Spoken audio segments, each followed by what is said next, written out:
If you are 18 to 42, then you are either a Gen Zer or millennial. And according to some data, you are increasingly taking on side work to supplement that main income. So this morning, we're going to talk about those side hustles and how much money they're actually bringing in. Ted Rossman with Bankrate joins us this morning. Good morning, Ted. Thank you so much for being with us. Of course, yeah. Thank you for having me. Okay, so Ted, can you tell us first how many of these young adults have side hustles? Tell us about this trend. 53% of Gen Zers and 50% of millennials have a side hustle. And that compares with just 40% of Gen Xers and only 24% of boomers. So young adults are definitely driving this trend of having some extra income on the side. What do you think is driving that? Do you think it's harder for the younger generation to maybe get a good job after they graduate? What do you think is driving this? I think a lot of it is that it's really expensive to start a household these days. Even if you were to adjust for inflation, I would note that housing is a lot more expensive than it used to be. Things like childcare costs, I think that's a big deal, especially for a lot of millennials who are parents. The high student loan burden as well. I know those payments have been on pause for the past few years and they're about to resume. I think all of this is really combining to strain young adults' finances. I think also there's a more optimistic view on this as well, which is the passion project. I mean, a lot of this is out of necessity and people need the extra money, but some of this is because they love it and they really want it to turn into their next big thing.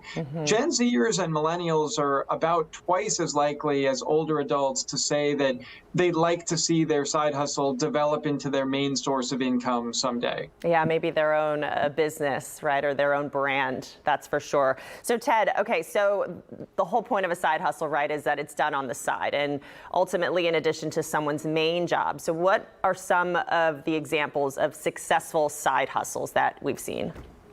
It's actually surprisingly fragmented. I think on the face of it, we hear side hustle and we think ride sharing and food delivery and stuff like that.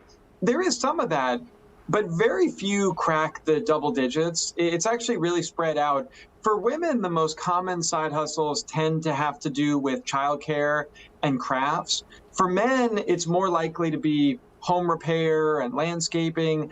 But like I said, even there, it's far from a true majority. I mean, those were the things that stood out. But people are creative. I mean, people are coming up with a lot of different income streams. Certainly the income is important, but I would also suggest do something that you like. Even if you don't love it, hopefully you at least like it because you're putting in a lot of extra time on the side. And so this is super important. I mean, if someone needs to make extra money, they are going to go out and find a side hustle. But what do people need to keep in mind when it comes to their current jobs, right? Like, so they have a full-time job and they're going to have a side hustle. Should they make sure that that full-time job allows a side hustle, right, before trying to go out there? Could there be a little bit of a conflict there? This is something that a lot of employers are wrestling with. Yeah, it's actually one of the reasons why I think a lot of bosses are kind of skeptical about work from home.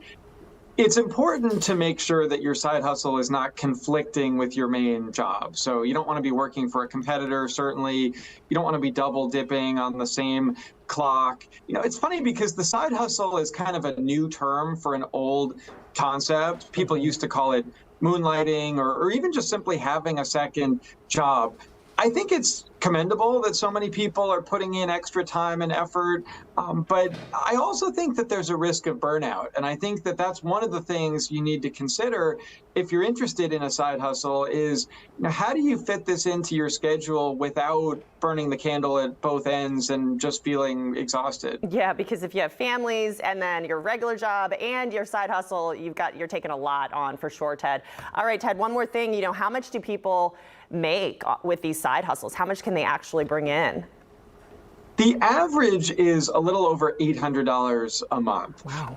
Again, though, there's a lot of variability. Certain groups stood out. Men and millennials actually tend to be the highest earning side hustlers. Both of those groups are bringing in about $1,000 a month on average. Unfortunately, the gender pay gap seems to extend to side hustles because the average for women is only about 600 a month. In terms of age groups, Gen Zers came in a bit over 700 a month. We're talking about side income here. For most people, this is not going to be nearly enough to live on, but it is a nice supplement. And people tend to use this money very practically. It tends to go first and foremost towards just day-to-day expenses. I'd like to see more of it going to getting ahead, things like paying off credit card debt or boosting your savings or investments. But for a lot of people, it's just a treading water, keeping up with the bills kind of story. Yeah, folks got to do what they got to do. Ted, thank you so much. Ted Rossman from Bankrate for joining us this morning. Thank you.